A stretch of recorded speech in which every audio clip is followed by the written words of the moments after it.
Okay, Assalamu alaikum everybody. Let's begin with this today's session. This is your instructor Salman Hashmi, British Council certified teacher, and I'll be inshallah teaching in this session about past papers, how to attempt the questions, how to form proper answers in terms of the examiner report and the marking scheme. So we'll be showing you some marking scheme which will enable you to achieve a star grade. Okay, guys. For example, this is May June 2019 here. As you know, exam is 1 hour 30 minutes. You will get around 5 questions, and question number 1 is compulsory. Question number 1 will be compulsory. You must attempt this question with parts. There'll be A, B, C, D parts. There'll be 4 parts you have to follow. The 2 parts will be from the source based question. There'll be a source based, a picture based question. You have to follow it, right, guys? Moving forward, so now in CI, in history paper especially, because geography will be doing tomorrow inshallah. So today we are discussing history exam paper, and they will be giving you a source based question. For example, you can see here source A is about Fort William, Calcutta 1756, right? It can come from out of the book. Always the source will be from out of the book. But by April, inshallah, I will be giving you some important topics from which the source will come.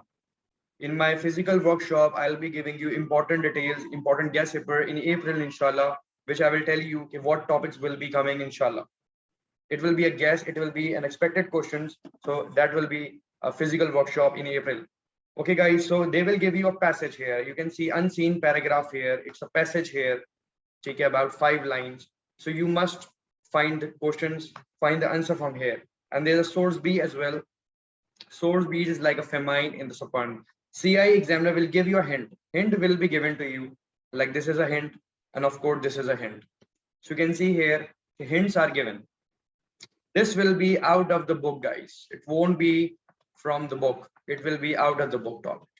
So you have to study from Nigel Kelly or Nigel Smith or past papers marking scheme. It can normally they give it from marking schemes. Many students don't know about marking schemes. What are marking schemes? Mark schemes are those points which are required by the examiner to give you an A star grade. Otherwise, it's impossible to get A star. Okay, guys. Okay, so let's see the marking scheme as well for this question. For example, I'll be discussing some examiner feedback as well with you. Now, you can see here, okay, when the examiner is marking the paper, examiner will be giving you a mark. Basically, the marks will be awarded in line with a proper content and marking scheme point. If you don't follow marking scheme, you are losing the marks. If you don't know how to describe your points, that will also make your exam worst. Marking schemes should be always described. You must refer to the primary reasons first and then secondary. हमेशा आपने primary reasons को follow करना है, and then you move forward towards the the secondary point. So primary point should be always first. Do not mix and match. Do not write whatever you wish. 90% students write whatever they wish. You have to go with a plan, guys. You have to follow proper marking scheme, proper sequence of the answer, especially in 14-mark question. 14-mark question is very important. Guys, the voice is clear from my side. It is from your side, I believe. From my side, it's okay. Okay, guys. For example, the examiner is saying that marks will be awarded positively when you write a correct answer. Of course, you know that, but as defined in marking scheme. So you must mention, you must know the points of marking schemes. For example, what kind of marking scheme is that? Marking scheme का मतलब क्या है? For example, एक सवाल आता है, पास में एक सवाल है कि why British were attracted towards the subcontinent in early 1700s. कि British क्यों इतना attract हुआ towards the subcontinent? Why British were attracted? Why British appealed towards the subcontinent? तो इसकी mark scheme क्या बोलती है? इसकी mark scheme कहती है, number 1 point, you must mention golden sparrow. Now, golden sparrow is not in the books. It's not in Nigel Kelly. Of course, marking scheme means you have to study from different books or notes or past papers, or even you can research on your own So it's not just about you have just studied Nigel Kelly and you will get A star. That's not possible. You have to work on your own as well, or you can take help from any teacher. So mark scheme, for example, it's another point you can say that British arrived because of strategic port, because of strategic port. Now you must know how to explain this point. You must know the inference. Inference पता हो आपको इस point को relate कैसे करोगे? How will you relate it? How will you explain this point? For example, point है strategic port का. अब what does that mean? Strategic port का मतलब है this is how the subcontinent looks like. There was Bombay, Calcutta, and Madras. These were three trading ports. ठीक है? These are seaports in the subcontinent during 1600s and 1700s. So British first, they knew it, that transportation will be easier. They can travel from one place to another and they can load their ships and take all the stuff, all the goods, all the spices, all the opium to the UK, right? So they knew it, it's a strategic port. The strategic port is in level 2. Level 2 may you have to identify the reasons. I will tell you this today. How to identify, how to explain, what points are necessary, what points are important. You don't have to write on your own. You have to follow a certain, you can say format, a certain, marking scheme points. You can see here, this valid answers which go beyond the scope of the syllabus. You can see here, examiner ने कहा है कि हम A star उसको देंगे जो beyond the scope गया है, beyond the syllabus. It says here, examiner कह रहा है, CI examiner कह रहा है guys कि आपको बुक के अलावा भी चीजें ऐड करनी होंगी. प्रिंसिपल्स बताएं, लॉ बताया पेपर चेक करने का. You should know if you are just doing the books, you will not get A star. ये याद रखिएगा. Yes, बुक के साथ पासिबल्स करें, very good. पासिबल के साथ मार्किंग स्कीम करें, perfect. और पासिबल में कितने करने हैं? 10 years of possibles. अगर 10 years of possibles are not solved, if you have not done it, you are in grade 10. 70 days are left. In 70 days, 10 years means into 2. There are 2 papers in a year, means 20 past papers you have to solve now. Then yes, I can assure you can get 100% A star. That is my promise.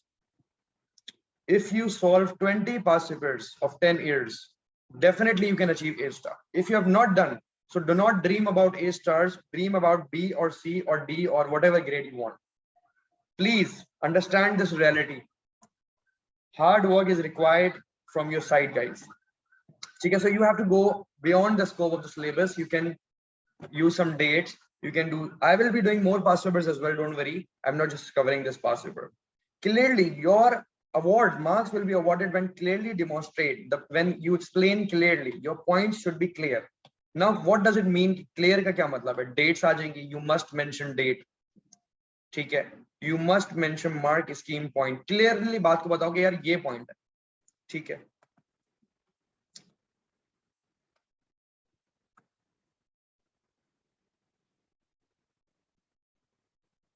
ये देखें. The use of the full mark range may be limited according to the quality of the candidate responses. ठीक है? Quality पे mention करना है आपको. Now, coming back to the paper, right? So question number 1A, which is 1A, B, C, and D is compulsory question, guys. So question number 1 discuss कर रहे हैं. This is unseen paragraph. Unseen paragraph फिर से देख लीजिए, guys. They have given you an unseen paragraph here from where you have to find the answer. यहाँ से answers find करने.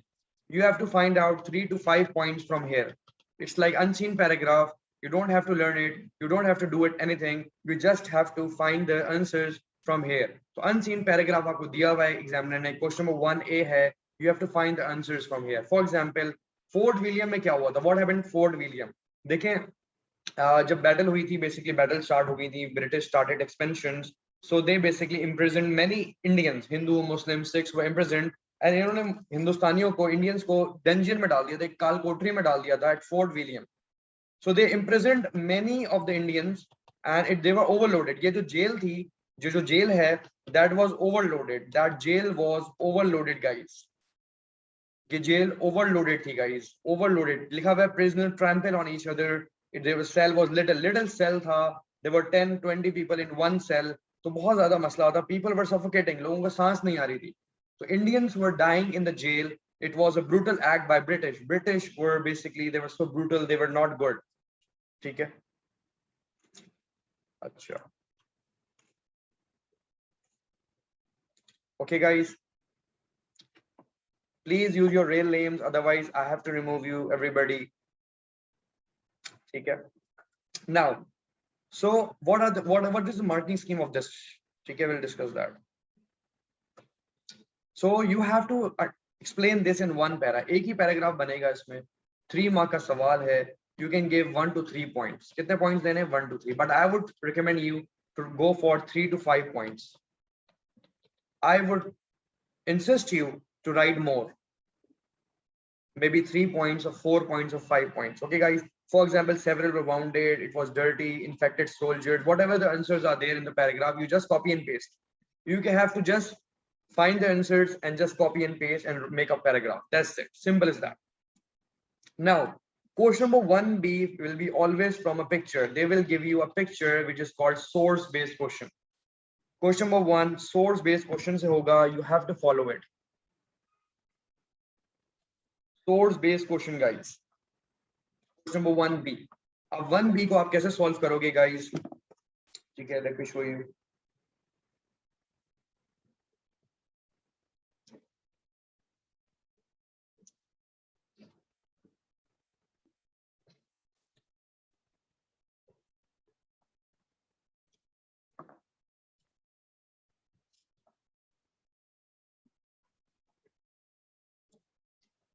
You must learn how to attempt this question, guys. Source B. Source B. I will show you the examiner report as well after this question. Okay, what examiner says about this. Examiner का क्या response था? Examiner क्या कह रहा है कि what to do? ठीक है. So famine has occurred. Famine means food shortages. Food shortages have occurred. ठीक है. और ये बंगाल को जब लूटा था, of course Nawab Bengal Siraj-ud-Daulah was killed by British and British exploited the Bengal को destroy कर दिया था, बंगाल को exploit किया गया था, guys. ठीक है. Now you can see here.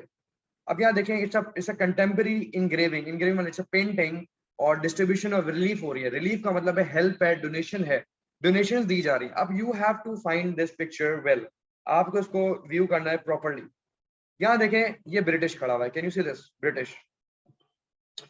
British is watching while the food is being distributed.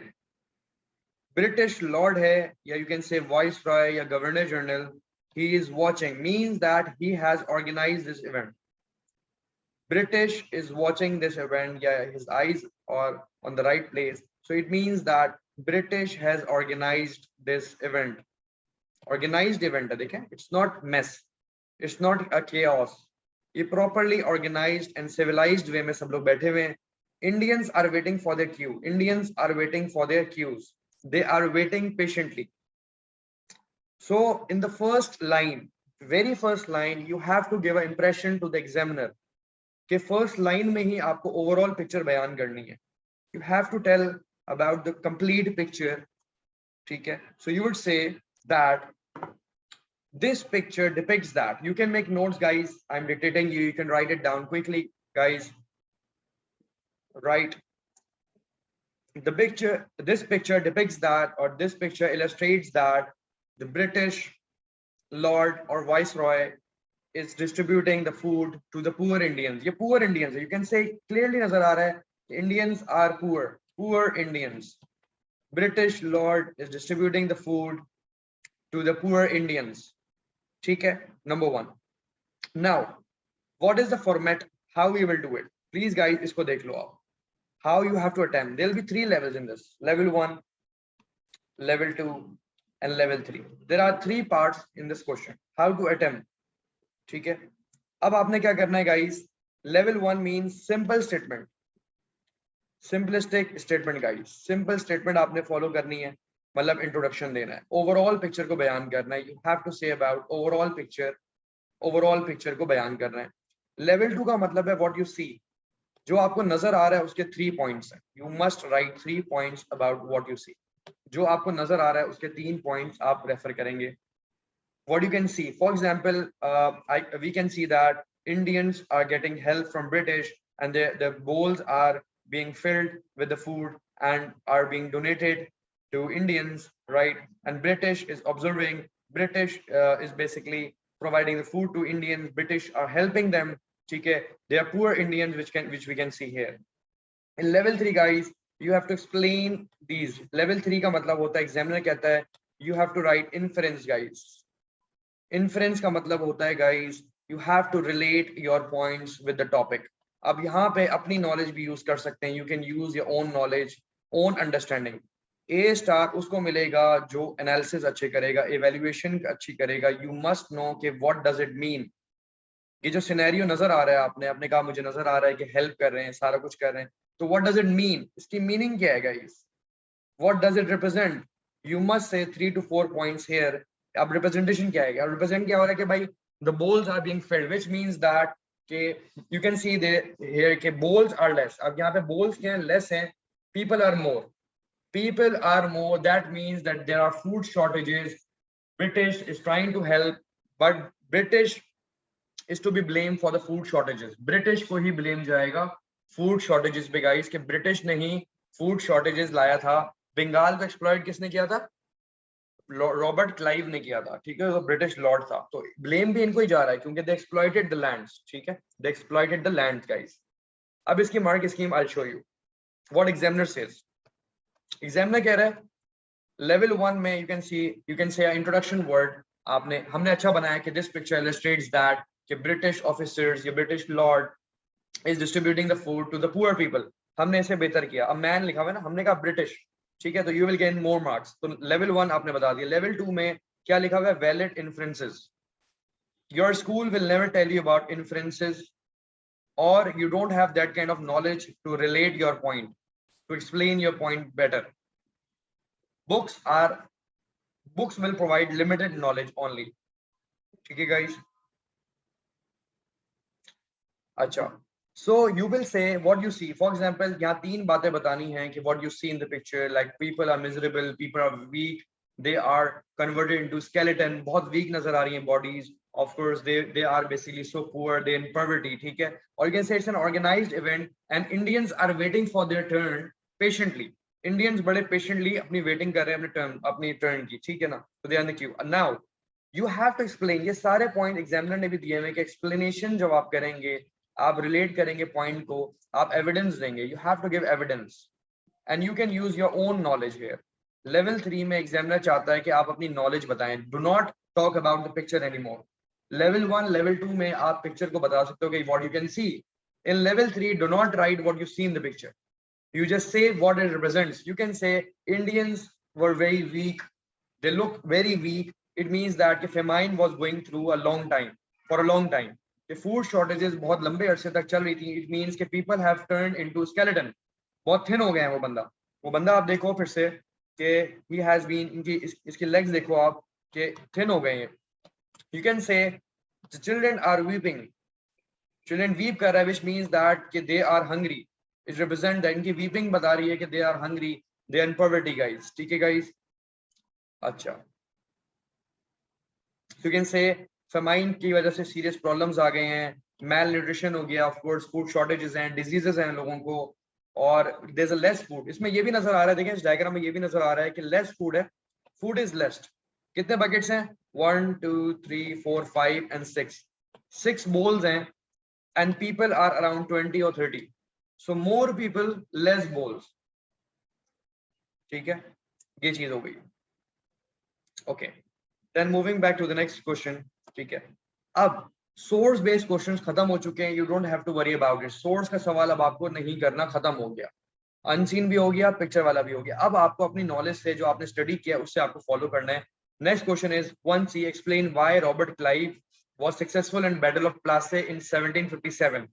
अब मैं कुछ डिटेल्स आपको बताने जा रहा हूँ जो बुक में नहीं है. It's a gift from my side to you guys कि आप लोगों को क्लियर पिक्चर मिल जाए. I really wanted to help कि जो बच्चे मिसगाइडेड हैं, those who have not done the past papers are welcome here. ठीक है, अब देखिए कि लेवल 1 में अब सबसे पहले बात है कि Robert Clive was very successful, ठीक है, इन बैटल ऑफ प्लासी. हम सब जानते हैं कि he killed Nawab of Bengal Sirajuddaulah because there was a traitor called Mir Jafar. Mir Jafar was a traitor who was bribed. अब मीर जाफर ने गद्दारी क्या की थी, ये बड़ा इशू है. ठीक है, my students knows about it but other student don't know, क्योंकि बुक्स में नहीं है कि मीर जाफर ने गद्दारी की क्या थी। Yes Abdul Rahman Manazir, I can unmute you, we can discuss. Abdul Rahman is my student.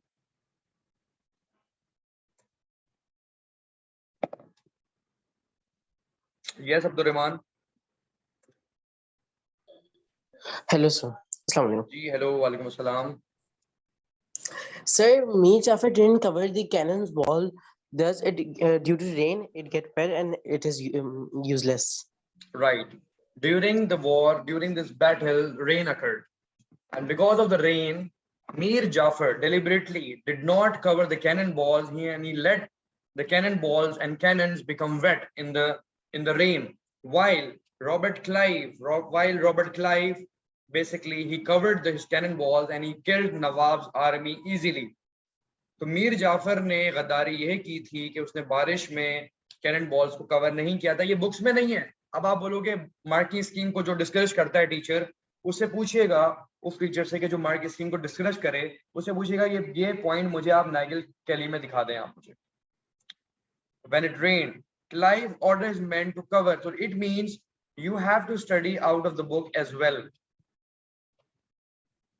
ये पॉइंट है। if you find this point, I will teach you free in नाइगल कैली। अगर आप ये पॉइंट निकाल दो मुझे नाइगल कैली में कि ये कैनन बॉल्स वाली बात निकाल दो, मुझे बारिश वाली बात निकाल दो, तो I will teach you free. ठीक है, तो of course during the rain he did not cover the cannon balls, तो ये रीजन है। तो ये ए स्टार पॉइंट्स है। ये क्या पॉइंट है? A star. अगर आपने ये पॉइंट नहीं पढ़ा तो इट मींस कि lot of topics are not done in your life.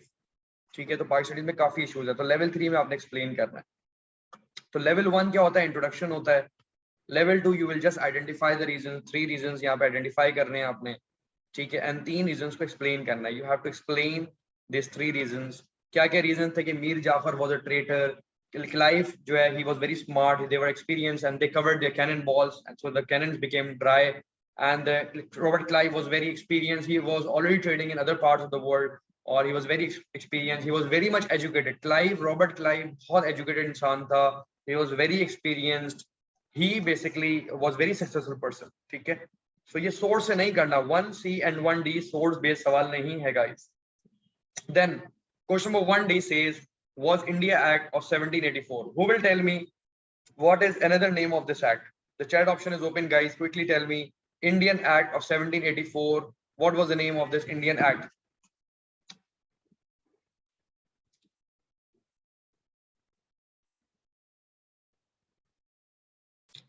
Yes, very good. Iman Malik, Zoya, Bilal, Sania, very good. Maas, ठीक है, जल्दी से बताइएगा कि what was the real name? असल नेम क्या है इस इंडियन एक्ट का?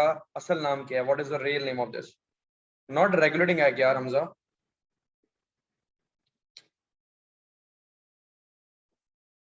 Yes, many students. Khurram Asim very good, Ibrahim good. नहीं मोर्लेमेंटो कहाँ से आ गया यार अभी? मोर्लेमेंटो कैसे आ सकता है अभी?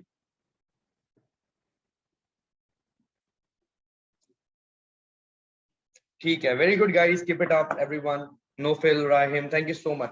So this is called Pitt's India Act, guys. Pitt's India Act. You must remember the dates. They will try to make your life difficult by giving different names. कभी कहेंगे India Act बताओ, Government India Act भी कह सकते हैं. We can say Government of India Act 1784. आप date से पहचानोगे 1784. British, first time British, इस एक्ट में ब्रिटिश ने फर्स्ट टाइम कहा था कि this is British India. This subcontinent is now British India, and we will be sending our own Governor General Warren Hastings. ये वो एक्ट है. You must know about Warren Hastings. He was the first Governor General of British India. और first governor general of Bengal कौन था? Robert Clive. और नवाब कौन था? मीर जाफर बना था बाद में. ठीक है, ईस्ट इंडिया कंपनी के वक्त में तो लॉर्ड रॉबर्ट क्लाइव था ना, ही वाज अ लॉर्ड. ठीक है,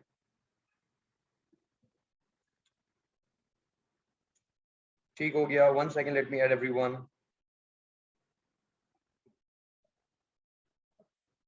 All the new students who are not on the group, please WhatsApp me so I can send you the notes and useful materials and solved past papers also in PDF. My existing students, please remain on the groups. I will send and I will share all the material on your groups of coaching and online. ठीक है, I will be conducting physical workshop in April. I'll be conducting a grand mock and grand workshop of coverage of whole syllabus with 20 years of past papers will be done in April, inshallah. Physical workshop will be done. Okay, guys. So how to attempt this question? Sawal hai, was India Act 1784 the main reason why British were able to expand beyond Bengal between 1784 until 1850? अब dates देखिए इन्होंने, they have given you around 76 years की आपको date यहाँ दे दी है. ये same सवाल है 1757 1750 से लेकर 1850 वाला सवाल जो आता है. सवाल है कि why British were able to expand, वो क्यों एक्सपैंड कर सके. इस तरह के दो सवाल आते हैं कि हाउ सक्सेसफुल वाला आता है और एक why they were successful. So there is a difference. Now level 1 पे आ जाएं.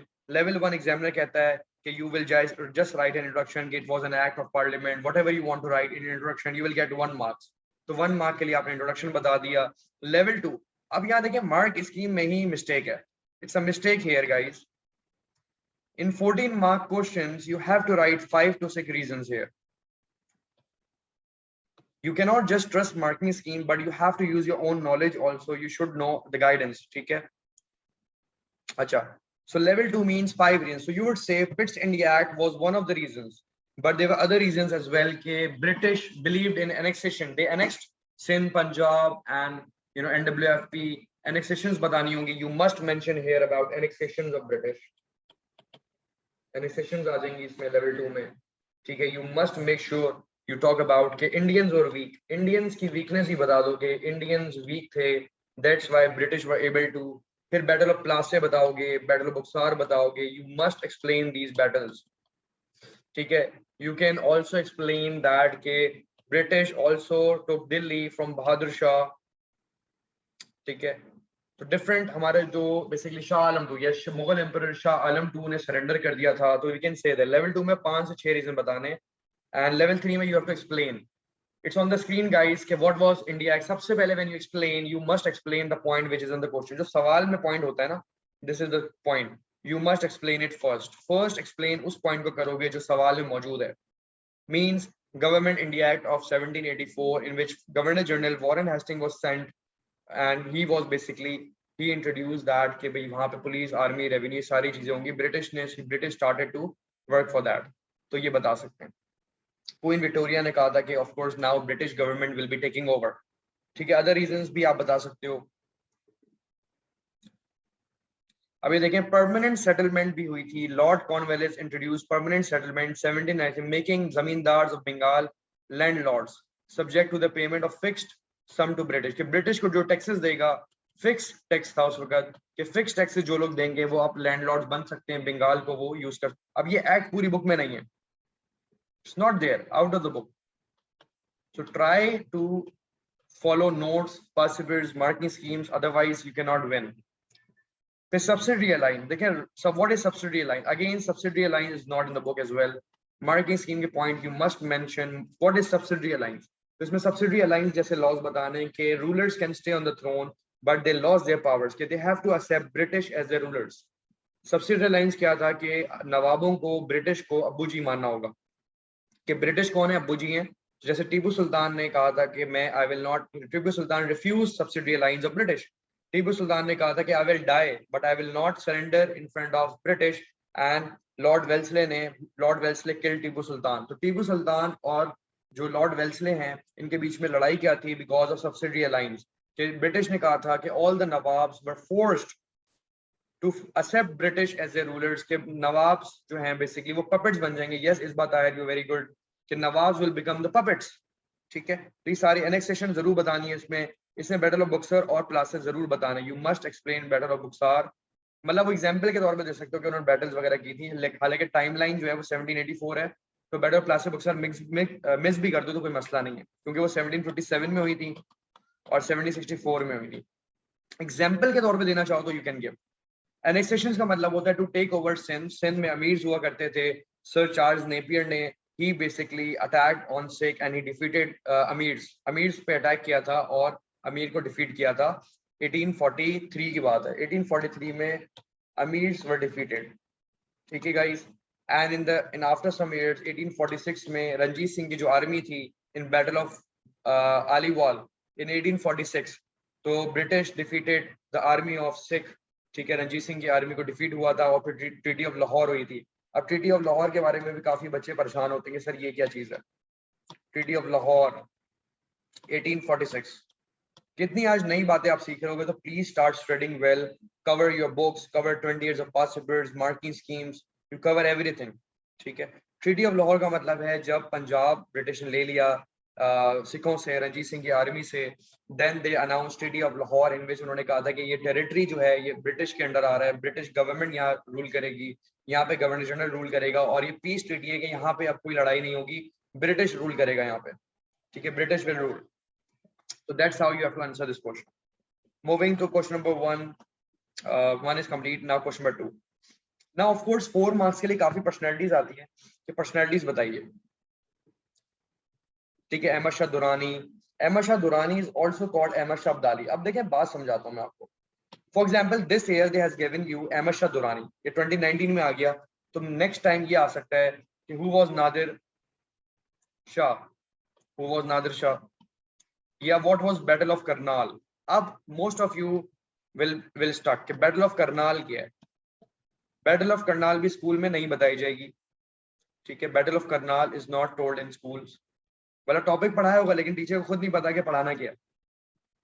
बैटल ऑफ करनाल का मतलब है कि इन 17 करनाल में क्या हुआ था, 1739 में Nadir Shah attack Mughal emperor, ठीक है, Shah Mughal emperor Mohammad Shah, and he was defeated. तो नादिर शाह ने पीकॉक थ्रोन स्टील कर लिया था, और नादिर शाह ने 2 महीने तक ही प्लंडर्ड, ठीक है, दिल्ली, और करनाल में ये जंग हुई थी, इसको बैटल ऑफ करनाल कहते हैं, ठीक है।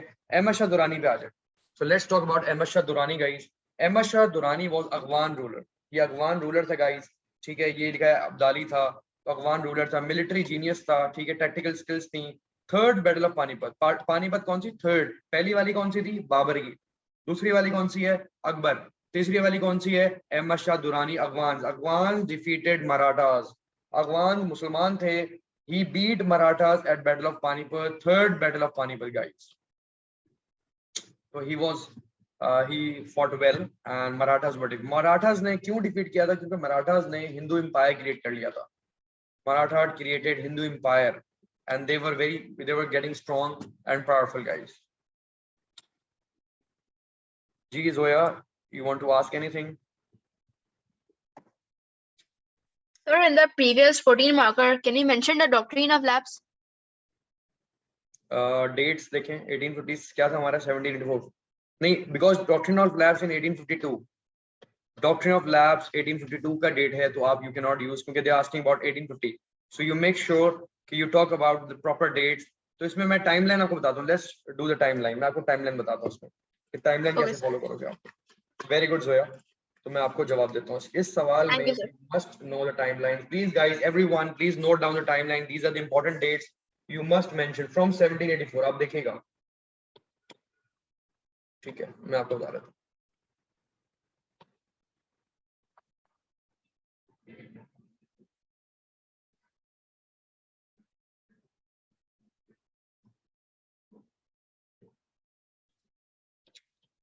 Seventeen 84 Pitt's India Act, you have to write, you have to explain this, ठीक है। उसके बाद you will also explain that about, इसमें वॉरेन हेस्टिंग भी, you must explain about Warren Hastings, ठीक है। इसके बगैर आपको नंबर नहीं मिलेंगे, वॉरेन हेस्टिंग आपको जरूर एक्सप्लेन करना है, do not miss any point. उसके बाद 1799 subsidiary alliance, you must explain subsidiary alliance that के rulers और nawabs have to accept British rulers। subsidiary alliance की बात आ जाएगी, plus Tipu Sultan, battle of Mysore, battle of Mysore आ जाएगा, ठीक है। देन आप कह सकते हैं 1803 में, 1803 मुगल एम्परर, मुगल जो लास्ट मुगल एम्परर था Shah Alam two, Shah Alam two surrendered. क्या बात है, हमारे मुगल्स ने सरेंडर कर दिया, and British took Delhi, British ने दिल्ली भी ले लिया, ठीक है। देन 1818 में Marathas were defeated by British, Marathas were defeated by British, guys, ठीक है। इसके बाद अच्छा, ब्रिटिश पॉलिसीज में इस सवाल में you must mention that in 1834 English language became an official language. English language official language बन गई थी, और इस ऑफिशियल लैंग्वेज से हमें इशू क्या था कि British wanted their own control and that control should be in English language, कि हिंदुस्तानियों को, इंडियंस को इंग्लिश समझ ही ना आए, वो इंटरफेयर ही ना करें, so that Indians had less powers, Indians should be made weaker. That's why इन्होंने इंग्लिश लैंग्वेज इंट्रोड्यूस की थी, ताकि हमारी जबान का जब इख्तलाफ आ जाएगा, we will not be superior, हम हमेशा इंफीरियर रहेंगे क्योंकि हमें इंग्लिश नहीं आती। तो 1834 में इंग्लिश लैंग्वेज लेके आ गए थे गाइस, ये नोट डाउन करने टाइमलाइन। फिर 1831 में भी आप कह सकते हो तीतू मीर।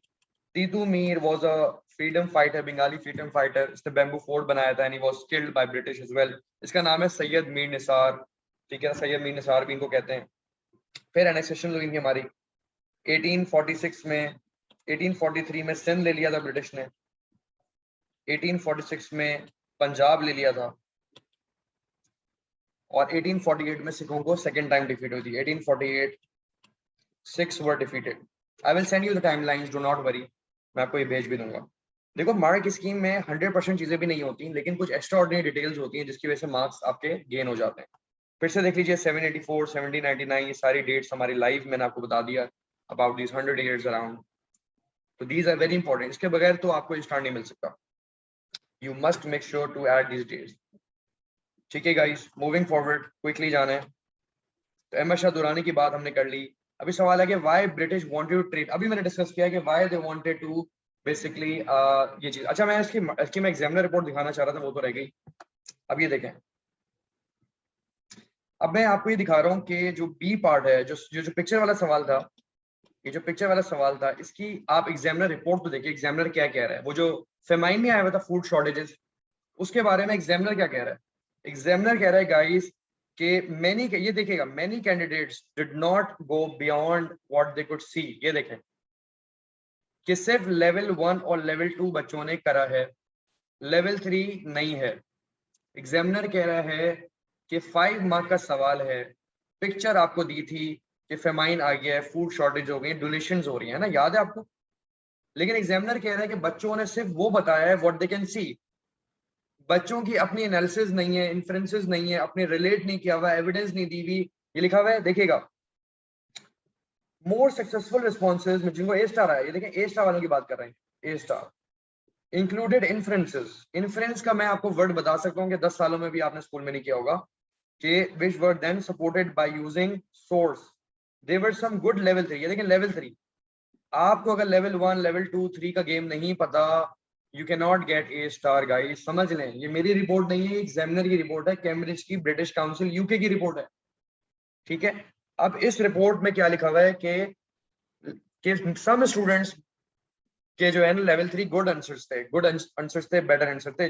लेवल 3 का मतलब होता है but about the small amount of food seen in the few bowls, बहुत कम बच्चों ने बताया कि वो बोल सिर्फ 6 थे। अच्छा, I am sending you on the chat option, मुझे किसने, मुझे Abdul Mateen, thank you so much for this. Abdul Mateen हमारे मॉनिटर हैं क्लास के, and I am sending in the chat option, everybody look into the chat option में आपको एक टाइमलाइन भेज रहा हूँ पिछले सवाल की, बहुत आसान है।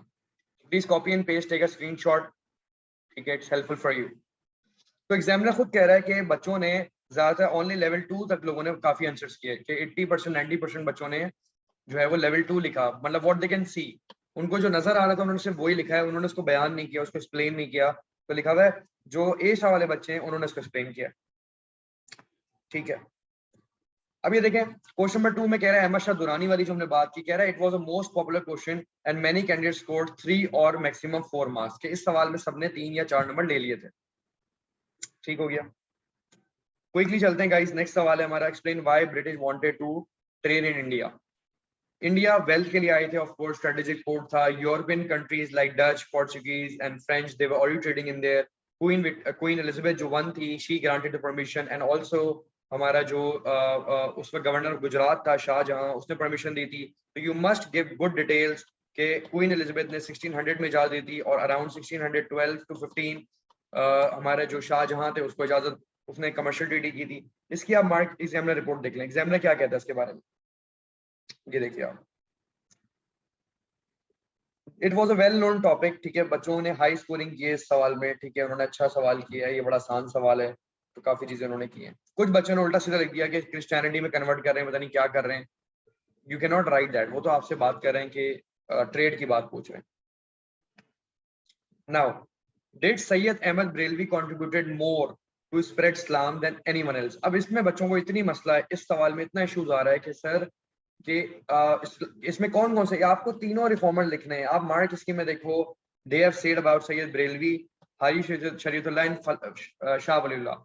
सैयद अहमद बरेलवी मशहूर हैं जिहाद के लिए गाइस, के देखें जिहादी थे ये, ठीक है। ये थे फराइजी मूवमेंट वाले, और ये थे कुरान वाले, कुरानिक टीचिंग्स।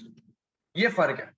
सैयद अहमद बरेलवी ने जिहाद किया अगेंस्ट रंजीत सिंह, हारी शरीयतुल्लाह ने फराइजी मूवमेंट की थी, शाह वली ने कुरानिक टीचिंग्स को पुट फॉरवर्ड किया था, स्प्रेड किया था। तो you must explain all of these three. 14 marks में जब भी पूछा जाएगा कि सैयद बरेलवी कंट्रीब्यूटेड मोर, जब मोर की बात आ गई तो आपको तीनों रिफॉर्मर्स बताने कि इन सब में से किसने किया। बाद में एग्री कर दें आप किसी एक से।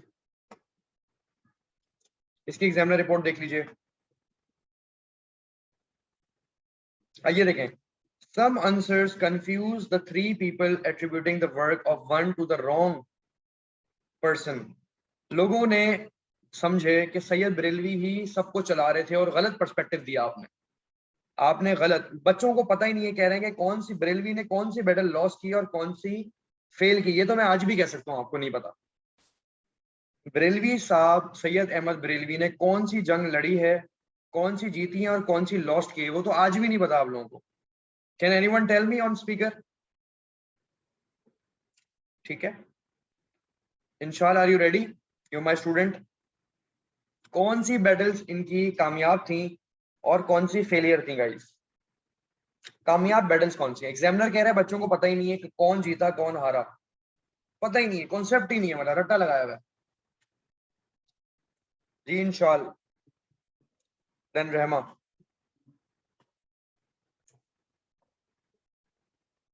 Okay Rahma, can you tell me? Rahma, Rahma is my student माशाल्लाह। Yes Rahma, are you there guys? Quickly guys, I have to move to another past paper as well. Acha, we have Umaz. Yes Umaz. Assalamu alaikum sir. वालेकुम अस्सलाम।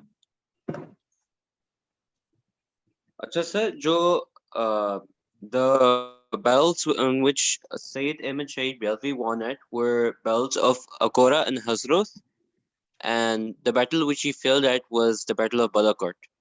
Very good Umaz, thank you so much, you are my good student.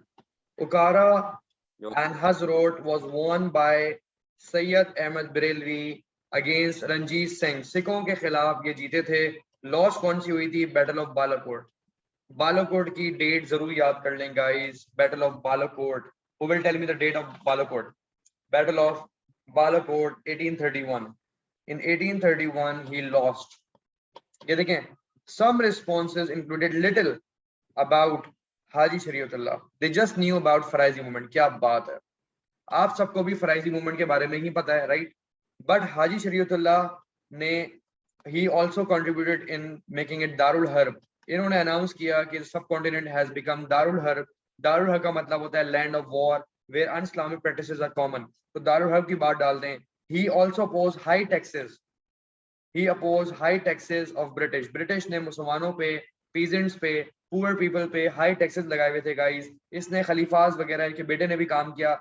आपको Faraizi movement में इनके सन की बात भी करनी होगी, मोहसिनुद्दीन की बात बतानी होगी, क्योंकि इन्होंने फराइजी मूवमेंट कंटिन्यू किया था after when Haji Shariatullah was exiled by British.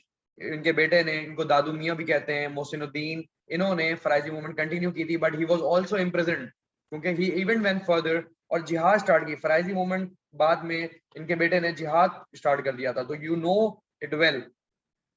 अब फॉर एग्जाम्पल शाह वलीउल्लाह के बारे में कह रहे हैं, शाह वलीउल्लाह के बारे में भी कह रहे हैं कि बच्चों को बुक्स के नाम की नहीं पता। बुक्स के नाम क्या है भाई? Hujjat, Allah, al Baligha. You must know the names of the books of Shah Waliullah. Izalat Akfa, Izalat Akfa, Persian and Arabic books of Shah Waliullah, 51 books लिखी थी इन्होंने, कुरान को ट्रांसलेट किया था पर्शियन में। इनके 2 बेटे थे, शाह अब्दुल रहीम एंड शाह कादिर। ये बच्चों के नाम याद करें, इन डेप्थ नॉलेज पे ख्याल करें प्लीज, दिल से पढ़ें, learn topics with your heart. ठीक हो गया?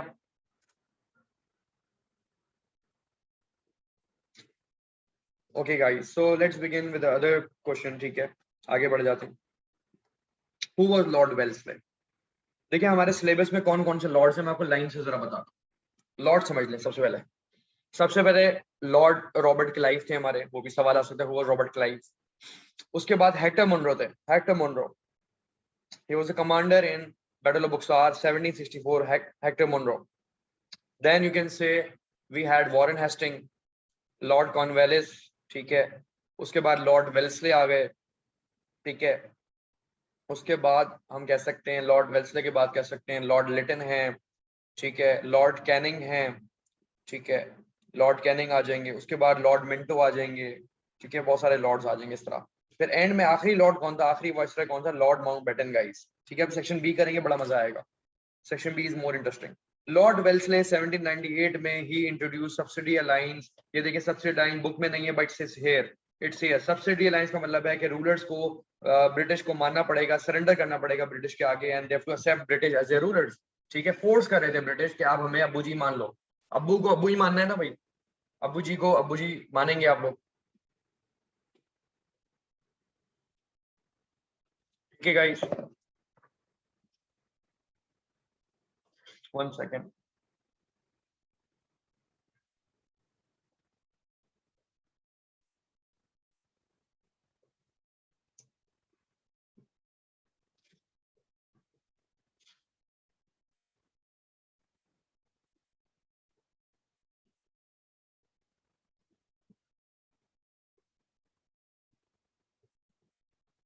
सो लॉर्ड वेल्सले के बारे में आपने बता दिया, ही किल्ड टीपू सुल्तान, ठीक है ना। अब सवाल आ गया, why did the war of independence failed not succeed? Of course book में in Nigel Kelly you will only find 2 points which is British strength and Indians were weak, but you should know other reasons also. My students have done it for 14 marks. हमने 7 to 8 reason निकाले, ठीक है इसके, तो it will be really helpful to you guys.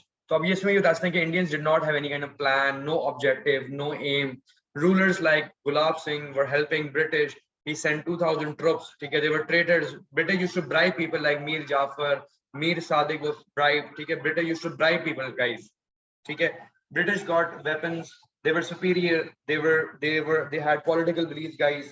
ठीक है, सारी चीजें थी। तो आप ज्यादा पॉइंट बताओ, ठीक है।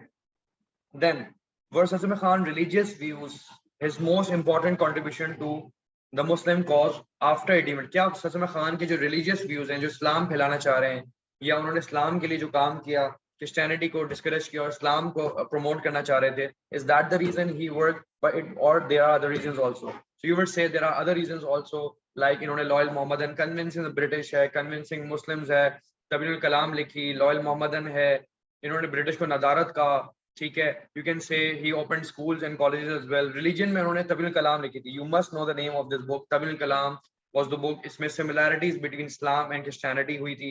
एजुकेशन में स्कूल वगैरह खोला था, गाजीपुर में यूनिवर्सिटी बन गई थी बाद में, ठीक है। He supported two nation theory, language को सपोर्ट किया। सारी बातें इनकी आनी चाहिए आपको सवाल में। तो लेवल 2 देख लें, ही रोड बुक्स एंड ऑल, ये आपके आइडेंटिफाई ऑफ द रीजंस है, आइडेंटिफिकेशन ऑफ रीजंस मौजूद है।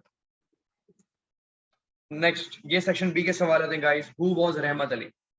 रहमत अली ने तकरीबन 1930s की हम बात करें तो ही बेसिकली इंट्रोड्यूस नाउ और नेवर।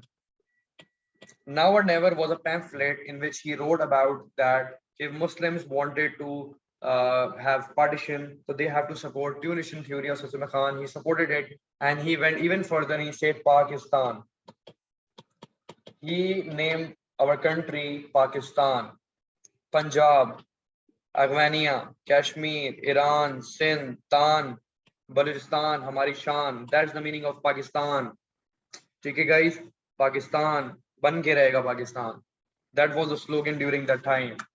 ठीक है. Then 4B we have explain why Muslim community objected to the rule of Congress.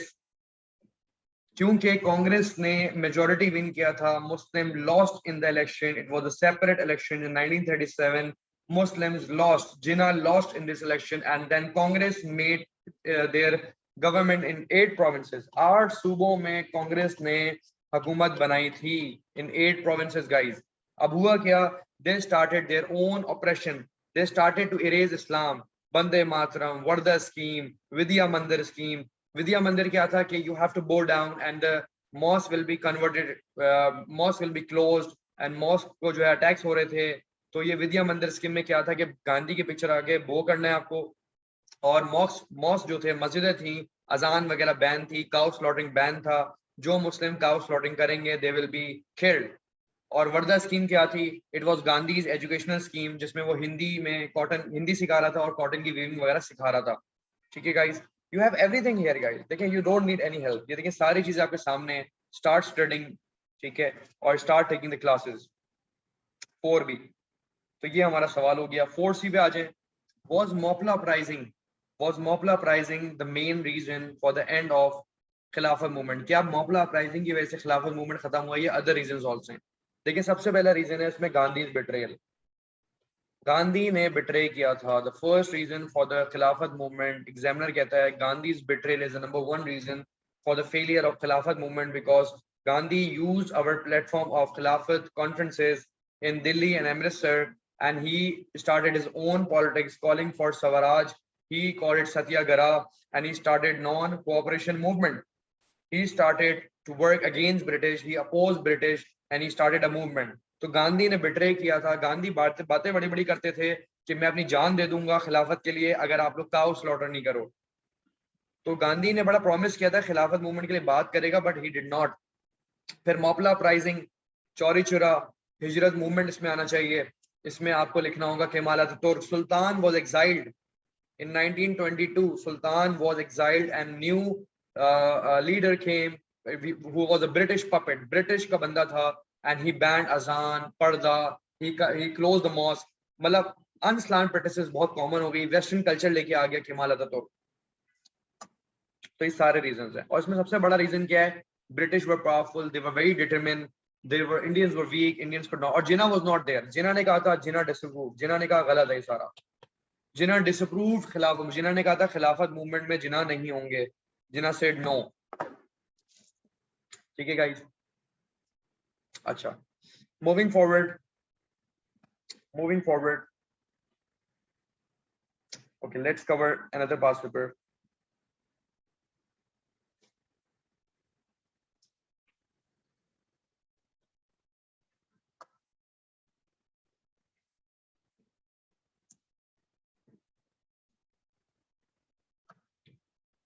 Then in this May June, I think so, May June 2017 past paper now guys. May June. So we are just completing section A and B for now. Section C हम बाद में करेंगे. Section A में इसी तरह से आपको source A दी गई है यहाँ पे, और ये सेक्शन A से ही है, सेक्शन 1 से है. EIC के बारे में एक सोर्स है, you just have to find the answer from here. फिर सोर्स B दी गई है गाइस कि a railway incident in India. Railway incident in India has taken place. अभी एक रेलवे ट्रैक डी ट्रैक हो गई है, डी रेल हो गई है, तो इसको एक्सप्लेन करना है. तो आई show you the marking scheme and will study this. अब एग्जामिनर क्या कहता है? एग्जामिनर कहता है कि सोर्स बी कैसे करनी है. So you will first identify, overall picture को आपने बयान करनी है कि the train has been derailed and the goods have fallen. Goods जो हैं वो गिर गए हैं जमीन पर और डैमेजेस हो गए हैं. ठीक है, आइडेंटिफाई करने 3 पॉइंट्स. आप लोगों को 3 पॉइंट आइडेंटिफाई करने हैं, 2 नहीं करने हैं आपको. तो लिखें कि it looks dangerous, accident has been occurred, the train has been derailed. ठीक है, ट्रेन डीरेल हो गई है. और you can say as well के ट्रेन जो है basically it was low quality. तो लेवल 3 में इसको इन्फ्लुएंसेस करना है, एक्सप्लेन करना है. You have to use your knowledge. आपको यहाँ नॉलेज यूज करनी है, अपनी तरफ से ही बताना है कि इट मींस के इंडियंस डरते थे. इंडियंस गॉट स्केर्ड कि ये सारा बार बार जो है एक्सीडेंट्स होते थे, लो क्वालिटी ट्रेन्स थी, तो Indians were very much afraid.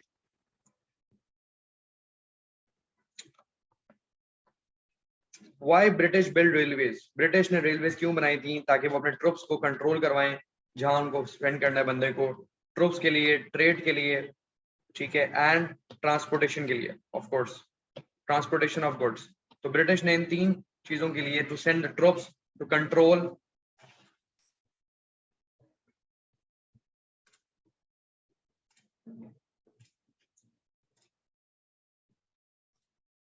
Right. तो ये सारे हमारे रीजंस हैं। देन 1D पे आ जाएं। Was an absence of leadership the main reason for the war of independence failure? कि वॉर ऑफ इंडिपेंडेंस फेल क्यों हुई थी guys?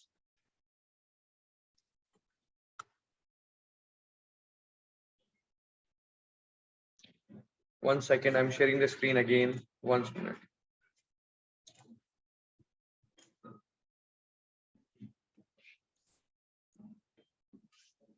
Just opening the screen again. 1 second.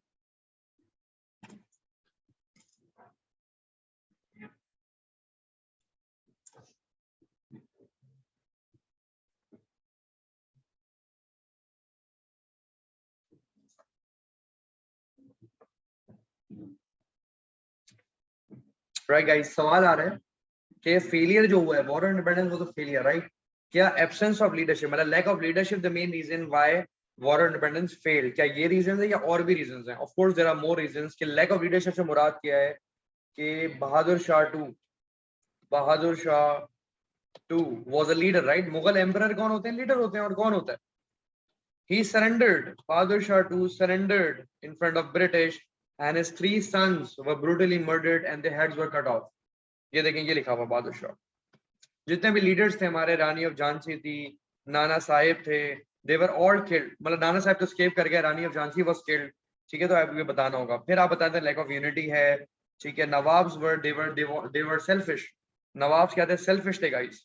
British की अपनी पावर थी, ब्रिटिश की डिसिप्लिन आर्मी थी। ठीक है, Indians were weak, disunited, no aim, no objective, they were fighting their own wars. Everybody was fighting their own wars guys. फिर आ जाए who were zamindars. Who were zamindars? All the new students, please WhatsApp me quickly who are not on the group. ठीक है, all the new students, please WhatsApp me who are not on the group. Zamindars कौन थे? जमींदार्स क्या हैं? Landlords क्या हैं? या even मनसबदारी system क्या है उसको? You can also say it mansabdars, जागीरदार्स।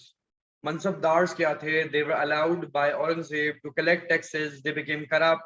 इन्होंने अपनी ओन पावर के लिए काम की और कुछ लोग तो ब्रिटिश के पपेट्स बन गए थे afterwards. They also became corrupt of British. जी सलमान, ठीक है? Yes Salman, I can see your message. Salman Masood.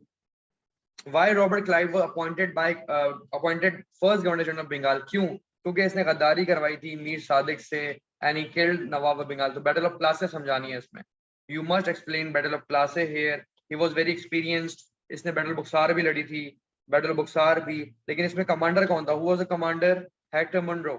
Hector Munro was the commander, ठीक है, in the battle of बुक्सार।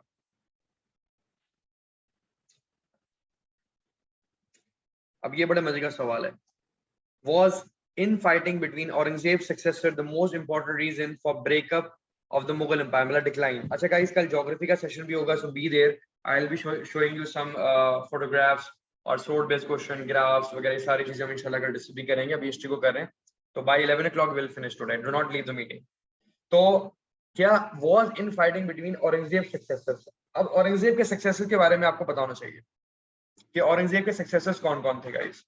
Aurangzeb के सक्सेसर्स का सवाल आपको पता होगा कि शाहजहां के कौन कौन सक्सेसर्स थे, but you should know about these successors also. ठीक है, देखिए औरंगजेब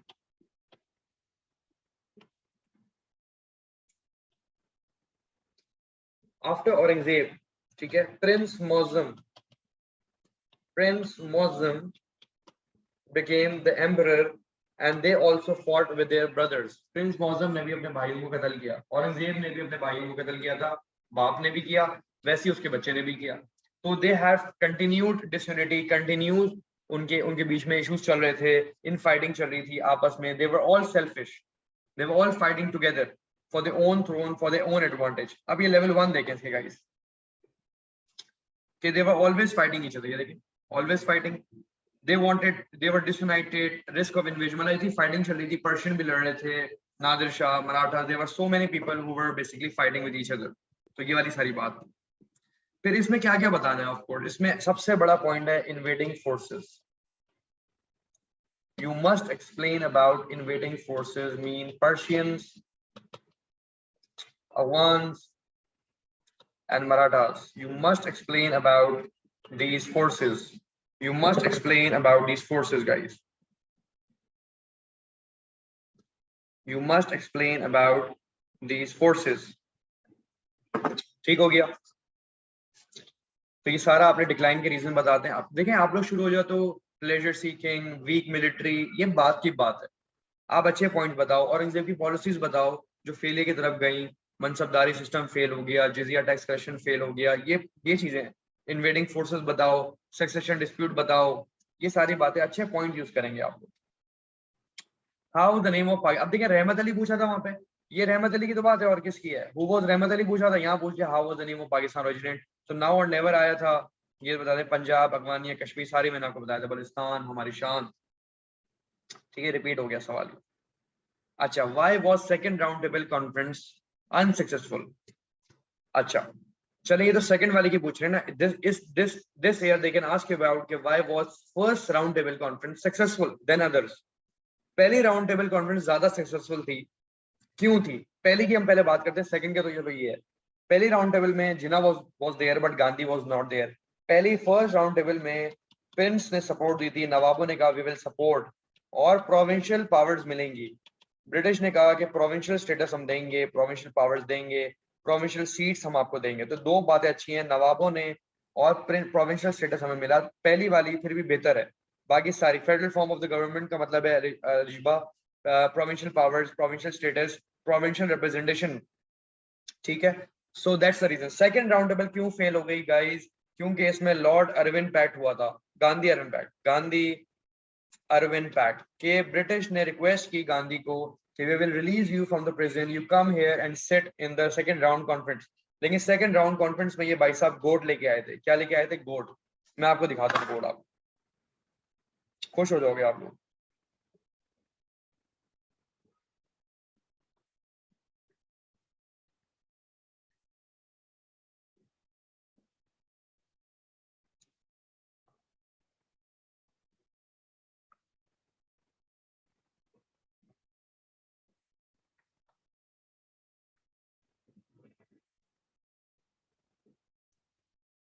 ये देखें, when he arrived in London in round table 2, he brought his own pet goat. ये pet goat थी उसकी, and he was so non-serious. This means that ये picture इस साल आ सकती है कि Gandhi standing with the goat, which means that Gandhi is so non-serious. He don't want to attend this meeting. He was just attending this meeting just to basically attend it, not to accept any rights of Muslims. He did not want to accept any kinds of rights for minorities.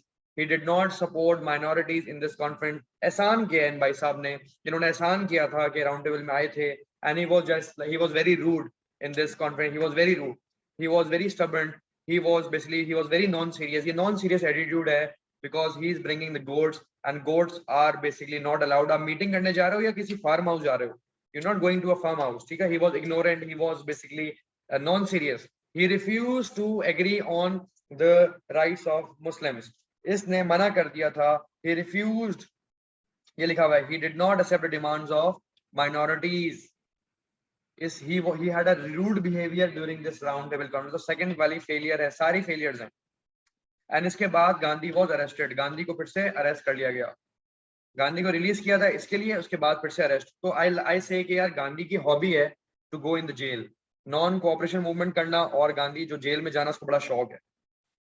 Next सवाल आ गया, was withdrawal of Gandhi's support the most important reason for the decline of खिलाफत movement? अभी सवाल आया है, अभी हमने डिस्कस किया इसी तरह का सवाल कि was Mopla uprising the main reason why खिलाफत movement failed? तो इसमें लिखा हुआ है withdrawal of Gandhi support, कि गांधी ने खिलाफत कॉन्फ्रेंस में he did not support Muslims, he started his own non cooperation movement, he started his protest, right start करवा दिए, जिसकी वजह से ब्रिटिश became angry. तो इसमें Mopla uprising, चौरी चौरा, सारे इवेंट्स आएंगे इसमें. ठीक है,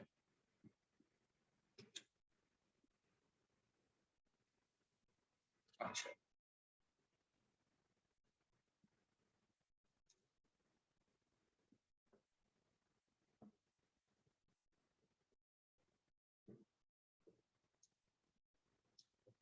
this is a very important question guys, क्योंकि वर्ल्ड वॉर 1 का टॉपिक जो है वो मिस करवा दिया जाता है बहुत सारे स्कूल्स में, कि why was India not granted self rule by Britain in 1919? Because British wanted to keep all the powers with them, because previous reforms आए थे 1909 there was Morley Minto reform. After 10 years they brought Montagu Chancellor reforms. ये दोनों reforms में क्या हुआ था? Indians got less power. Indians were made weaker, guys. Indians were made weaker. Indians को weak बना दिया गया था. They had no power. They can only talk. हम लोग क्या? Indians could only discuss. इन दोनों laws में, guys, Indians were made weaker. They did not have the rights to decide or to take any action. So British got all the powers. They got army, revenue. They will be governor generals, and they can dismiss us. British can dismiss Indians. तो world war 1 की वजह से हुआ क्या था कि world war 1 जब हो रही थी अगेंस्ट ब्रिटेन एंड जर्मनी, तो British asked help from Hindu people. Indians help की थी कि Hindu soldiers you go with us in the war और आके हम तुम्हें राइट्स देंगे, but they did not give us. Britain, when British people came after fighting the war, they came back to India, they did not give us rights. इन्होंने अपनी बात से मुकर गए. ब्रिटिश ने कहा था तुम लोग हमारे साथ जंग पे चलो, हम तुम्हें राइट्स दे देंगे आके. लेकिन जब जंग खत्म हुई और when they came back, British did not fulfill their promise. British ने अपना promise नहीं किया. British अपने मतलब से ही काम कर रहा था. तो that's the reason India started. That's why मुसलमानों ने अब जाके self rule start किया. और self rule was first started by Annie Besant. Annie Besant ने start किया था, guys. ठीक है, Annie Besant started this movement.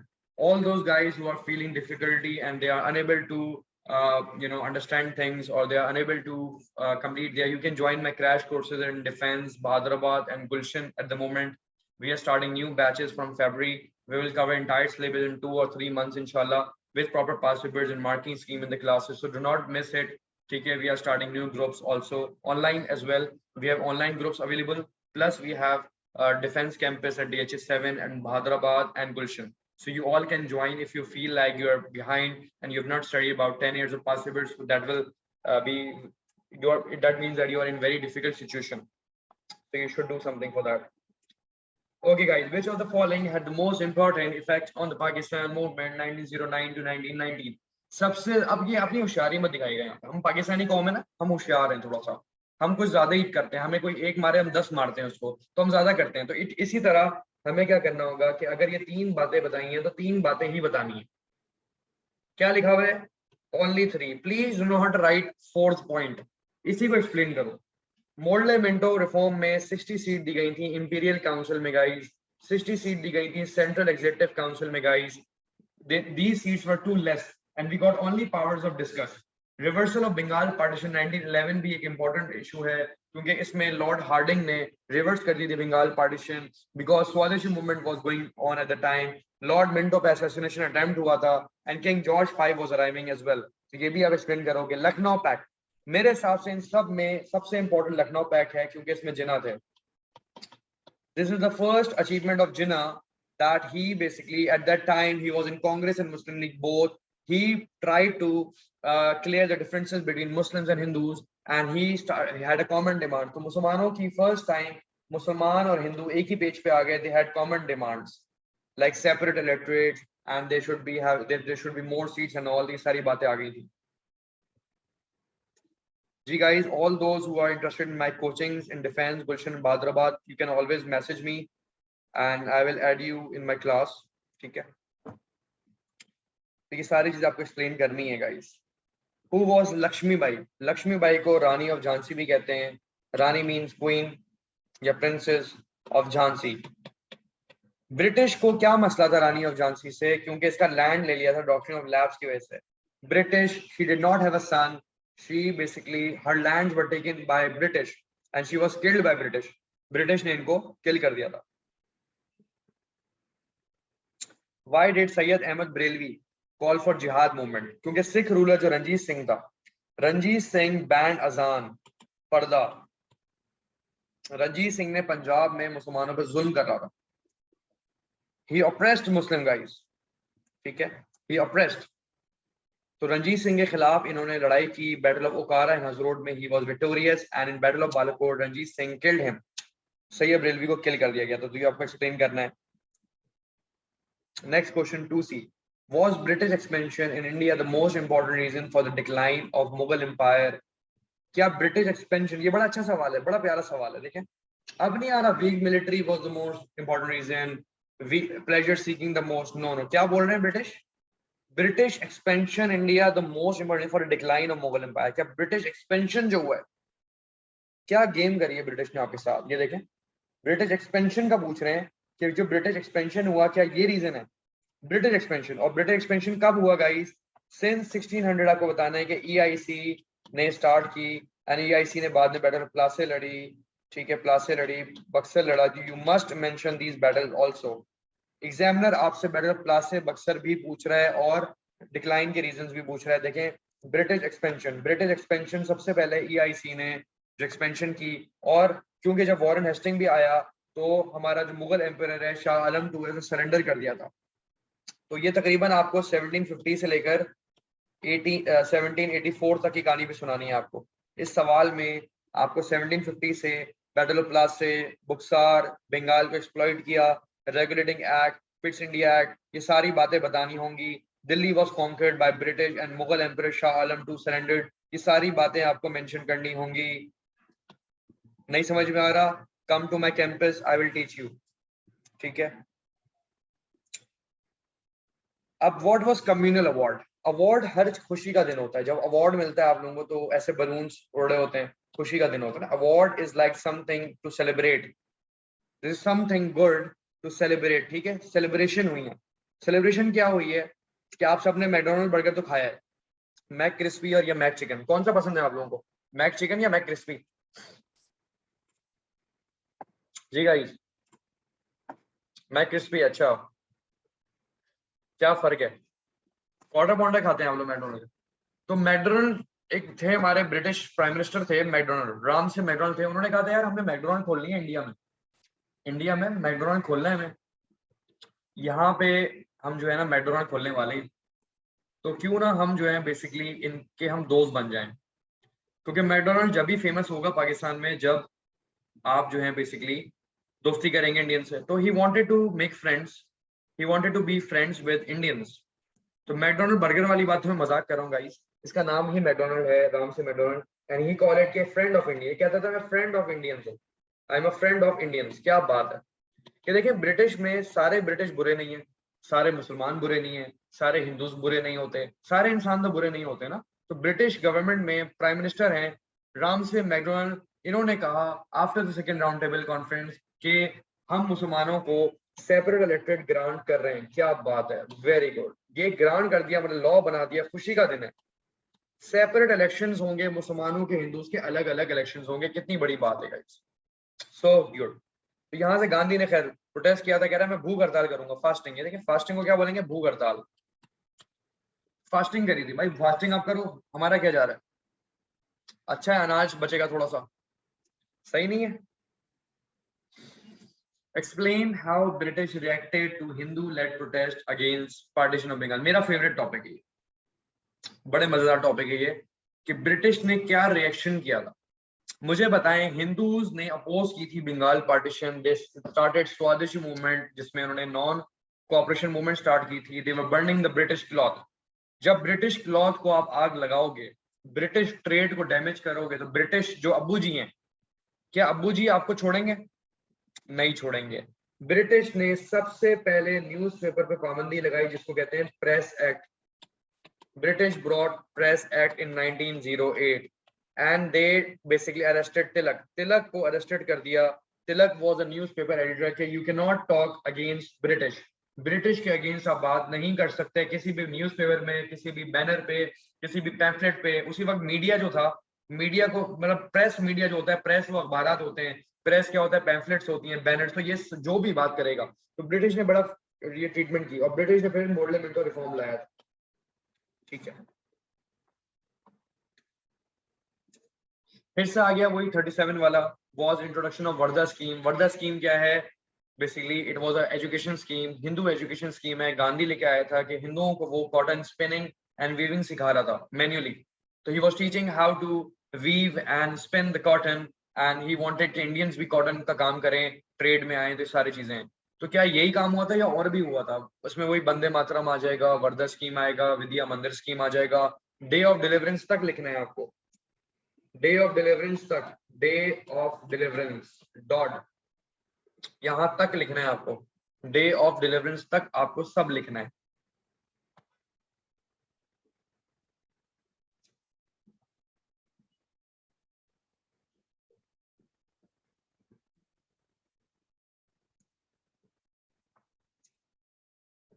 This is May June 2020, guys. To what extent were economic reforms the main cause of War of Independence? Economic reforms. Economic अलग finance, पैसा.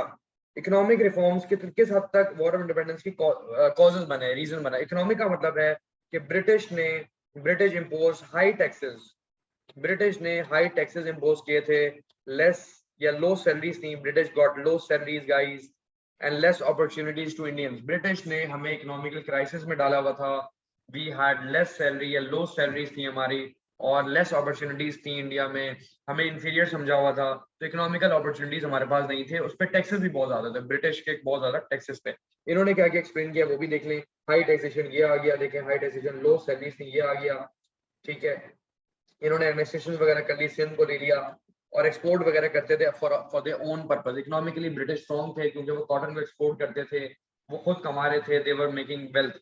आई know guys, you guys feel sleepy. I am just ending this is the last paper. तो ये complete कर लो pass paper, फिर will end. Economic का reason है. फिर आप सोशल बताओगे कि British wanted to create societies.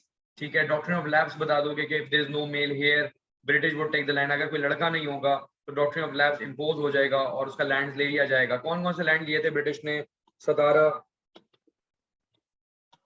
Nagpur, Jhansi and उद. ये लैंड सबसे पहले ब्रिटिश ने 1852 में डॉक्ट्रिन ऑफ लैब्स की वजह से ले लिया था. इन सब के बेटे नहीं थे, उद का बेटा भी था, but still they took the lands. ठीक है गाइस, नेक्स्ट क्वेश्चन आ जाए. मीर कासिम. मीर कासिम कहाँ पढ़ा है guys? Mir Jafar, the commander of nawab of Bengal Sirajuddaulah. This is the son of Mir Jafar. Mir Jafar का एक बेटा था Mir Qasim. He became succeeding his father, he became the nawab. इसने भी जो है वो with the support of EIC he confiscated many lands as well, but afterwards he fought against British. इसने बैटल बुक्सार लड़ी थी. Mir Qasim fought Clive and Hector Monroe Buxar, but he was defeated. British ने इनको भी हराया था. हाँ, फिर से वही सवाल आ गया. Explain why British were able to expand. British क्यों एक्सपैंड कर चुका? क्योंकि उनके पास रेलवे थे, वो बैटल ऑफ प्लासी बक्सर में हमें हरा चुके हैं. वो अपनी पॉलिसीज ला रहे थे. पॉलिसीज बताना जरूरी है A स्टार के लिए. You must mention regulating act. Regulating act बताओगे आप लोग. फिट इंडिया एक्ट बताओगे इसमें आप. ठीक है, रेगुलेटिंग एक्ट क्या था कि when EIC was taken over by British government. Fish India क्या था कि जब ब्रिटिश इंडिया हो गया, Warren Hastings will be the first governor general. फिर सब्सिडी अलायंस आया था कि नवाबों को भी अपना आपको जो है एक्सेप्ट करना होगा. Nawabs had to accept British as their rulers. ये सारी बातें आएंगी, तो प्रॉपर्ली आपको एक्सप्लेन करना है. मुगल एम्पायर वाला मैं करवा चुका हूँ, फिर से नहीं करवा रहा. Who was General Dyer? General Dyer साहब कौन थे?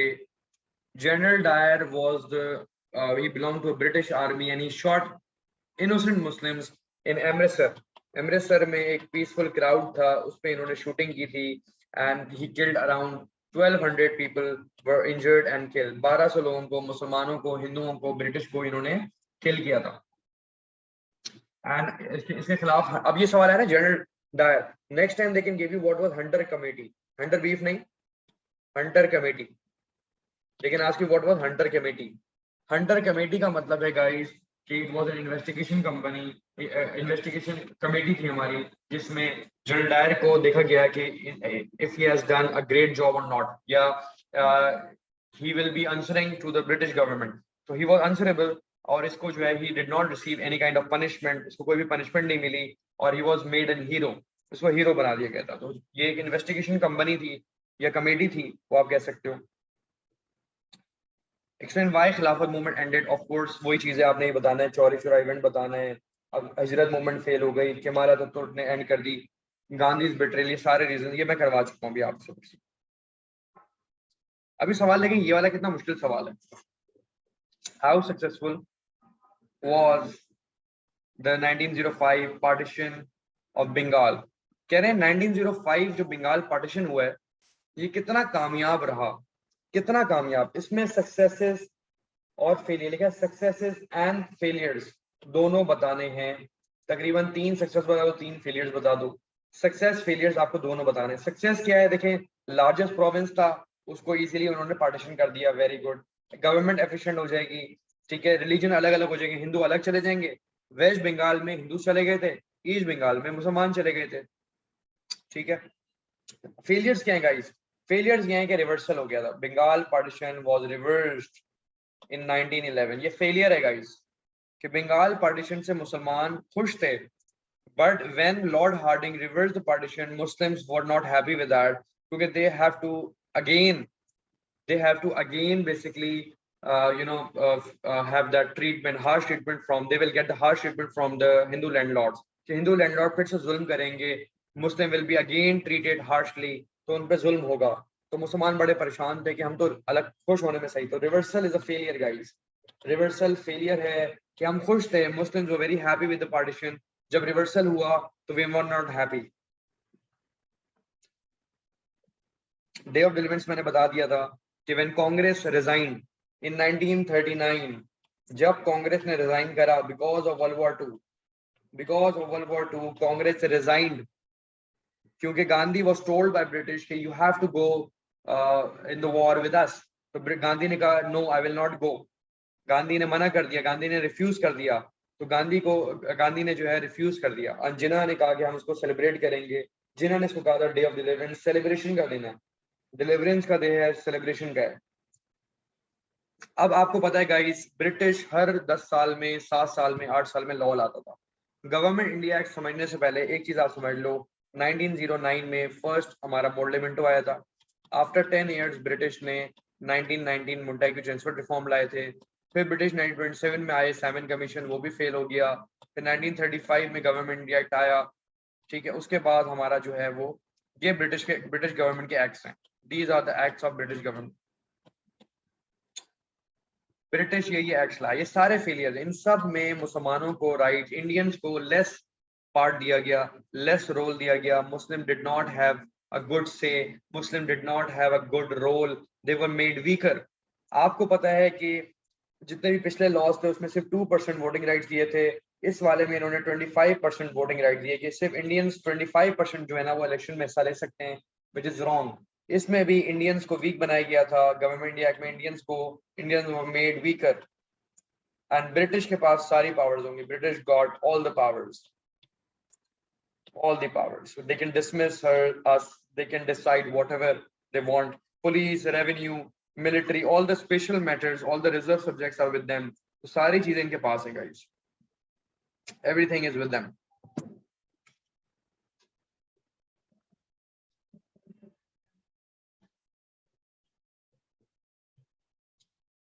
okay, let's resume then 4C पे आ जाए हम। यहाँ पे देख लें कि गवर्नर जनरल के पास सारे कंट्रोल था, इंडियंस वर मेड वीकर, ठीक है। अब ये देखें सवाल, ये बड़ा प्यारा सवाल है, assess significance of contributions of इलामा इकबाल। मतलब इंपॉर्टेंस बतानी है उनकी कंट्रीब्यूशन की, इंपॉर्टेंस भी बतानी है। ये वर्ड देखें, इंपॉर्टेंस बतानी है इलामा इकबाल और रहमत अली। अब आप लोग शुरू हो जाओगे, इलामा इकबाल पोएट थे, इलामा इकबाल फिलोसफर थे, उन्होंने शायरी बहुत अच्छी की, सारा कुछ। यस रिदा, बस थोड़ी देर, ठीक है। 11 o'clock I'll be all done। कुछ चीजें मुझे और बतानी है, वो आप देख लो, ठीक है। इलामा इकबाल और रहमत अली, अब इसको इंपॉर्टेंस भी बयान करना है। इंपॉर्टेंस का मतलब है उनसे हमें क्या सीखा, क्या रियलाइज हुआ। इलामा इकबाल की इंपॉर्टेंस ये है कि Allahabad address, you must mention Allahabad address of Allama Iqbal, या if you are addressing about he did a lot of poetry, ये पोएट थे, तो यू मस्ट से कि poetry, through his poetry he basically made the Muslim realized, इन्होंने मुसलमानों को realise करवाया कि क्या करना है, गुलामी से निकलना है, come out of the slavery. और इलाहाबाद एड्रेस में उन्होंने कहा टू नेशन थ्योरी को सपोर्ट किया, ही सपोर्टेड। तो दिस इज एन इंपॉर्टेंस बता रहे हैं कि एक टॉपिक अगर आपने बताया कि पोएट थे, तो इसकी इंपॉर्टेंस क्या है कि मुसलमानों को रियलाइज हुआ, मोटिवेट हुए। इलाहाबाद एड्रेस लाए तो उसकी इंपॉर्टेंस क्या है कि टू नेशन थ्योरी को सपोर्ट किया, सेपरेट होमलैंड की बात की, इसी वजह से पाकिस्तान बना। रहमत अली की नाउ और नेवर की इंपॉर्टेंस क्या है कि इन्होंने पाकिस्तान का मतलब बताया, इन्होंने भी टू नेशन थ्योरी की बात की। तो इसमें इनका इंट्रोडक्शन भी आएगा दोनों का, एक एक करके, वन बाय वन। पहले आप इलामा इकबाल का इंट्रोडक्शन देखें, इलामा इकबाल के बिलीव्स बता दें, इलामा इकबाल के वर्क बता दें। You must explain this of each, Allama Iqbal का भी और रहमत अली का भी। तो इनका इंट्रोडक्शन, बिलीव, वर्क सब लिखना होगा। इलामा इकबाल कब पैदा हुए, क्या उनके बिलीव थे, क्या सोचते थे, क्या काम किया, इलाहाबाद एड्रेस किया। रहमत अली कब पैदा हुए, उनके बिलीव क्या थे, उन्हें टू नेशन थ्योरी सपोर्ट की, वर्क क्या थी, नाउ और नेवर, पाकिस्तान की बात की। मुस्लिम लीग में दोनों थे, they both were in Muslim league, ये दोनों मुस्लिम लीग के प्रोमिनेंट लीडर्स थे। ठीक है, यहाँ से भी देख सकते हो आप। देखिए मार्किंग स्कीम कॉपी नहीं करनी, मार्किंग स्कीम का रटा नहीं लगाना, आपको अंडरस्टैंडिंग क्रिएट करनी है। Mark scheme just to help you कि आपको कौन से पॉइंट जरूर ऐड करने हैं। मार्क स्कीम मतलब होता है कि what are the points which you have to use. ठीक है,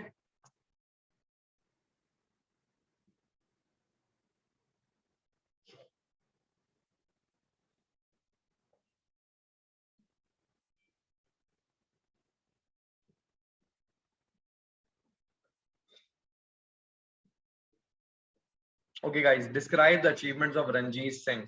So in today's session I have covered section A and B, और section C भी इंशाल्लाह मैं कवर करवाऊंगा in future classes. Describe achievements of Ranjit Singh. Tomorrow हम geography करेंगे इंशाल्लाह, प्रॉपर पास पेपर्स करेंगे ईयरली। तो देखो आप जब 4-5 साल के पास पेपर्स कर लेते हो तो इट ऑलवेज रिपीट्स। अभी कितने सारे रिपीट हुए खिलाफत मूवमेंट के सवाल, अभी बंगाल पार्टीशन, बहुत सारी चीजें, लॉर्ड वेल्सले की बात आ रही है, डिफरेंट डिफरेंट, तो रिपीटेशन आना शुरू हो जाती है। तो रंजीत सिंह, हु वाज रंजीत सिंह? रंजीत सिंह की अचीवमेंट्स पूछ ली यहाँ पे। अब इस सवाल में बच्चे तबाह हो गए थे, दे वर डिस्ट्रॉयड, क्योंकि रंजीत सिंह ने सैयद बरेलवी को मारा था। रंजीत सिंह के सैयद बरेलवी उसकी अचीवमेंट है। रंजीत सिंह ने अजान पर्दा बैन किया था, he wanted to promote Hinduism. ठीक है, रंजीत सिंह ब्रिटिश का पपेट था, he was a friend of British, friend of British which mean ये इसकी अचीवमेंट है। सिख रूल उसने पंजाब में लाया, फाउंडर है। ये देखिए ट्रीटी की थी ब्रिटेन के साथ, फ्रेंडशिप ट्रीटी की थी इसने, और इसने सैयद अहमद बरेलवी को भी किल किया था। तो वो उसकी सक्सेस है। रंजीत सिंह की सक्सेस बतानी है कि सैयद बरेलवी को बैटल ऑफ बालाकोट में Ranjit Singh killed. It is the success of Ranjit Singh.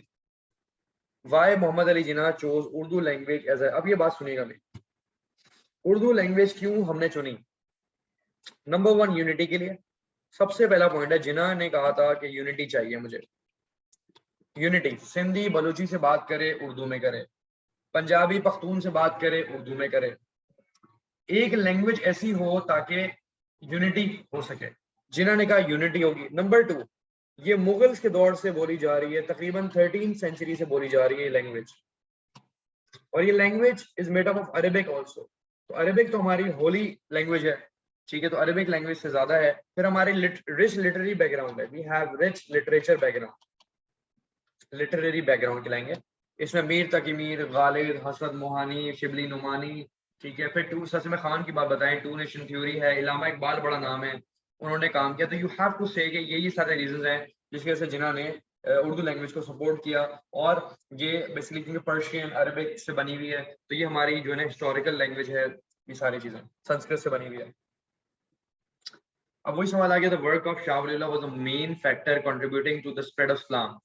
कह रहे हैं कि शाह वली अल्लाह का काम इंपॉर्टेंट था या किसी और का भी था? आपको यहाँ सारे बताने हैं। देखिए सैयद अहमद बरेलवी बताया है, यहाँ पे सैयद बरेलवी बताना है, हारिस शरीयतुल्लाह भी बतानी है, सब बताने हैं। तीनों रिफॉर्मर्स बताने होते हैं 14 मार्क्स में गाइस, कि वाज अ मेन फैक्टर। क्या यही मेन फैक्टर थे और भी थे?